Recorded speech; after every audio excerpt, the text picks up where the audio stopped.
Final కి వచ్చేసరికి alliance లో ఉన్న పొరపక్షాలే మెయిన్ రీజన్ అని కనిపిస్తోంది.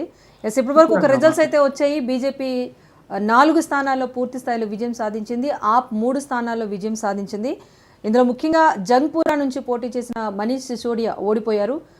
తర్వీందర్ సింగ్ ఇక్కడ బీజేపీ ప్రత్యర్థిగా ఉన్నారు. తర్వీందర్ సింగ్ గెలిచారు, మనీష్ సిసోడియా ఓడిపోయారు. అటు అరవింద్ కేజ్రీవాల్ కూడా వెనుకంజలో కొనసాగుతున్నారు. ఢిల్లీ సీఎం అతీషి కూడా ఇంకా వెనుకంజలోనే ఉన్నారు. వీరికి సంబంధించి కూడా రిజల్ట్స్ రావాల్సి ఉంది.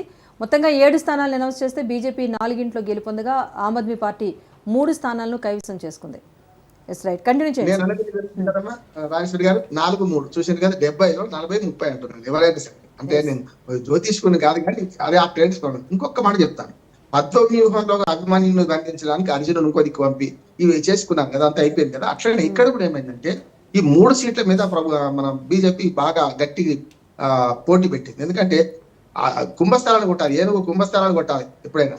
కనుక ఈ 3 సీట్లలో వాళ్ళు జరగకుండా చేశారు. అక్కడి నుంచి పక్కకు జరగకుండా చేయడం వల్ల వచ్చిన సమస్య ఏంటంటే వేరే దగ్గర ప్రచారం చేయడానికి వెనక ముందు బయటకు పోయే పరిస్థితి లేకుండా చేసిండ్రు. ఇది కూడా కారణం అంటున్నాను.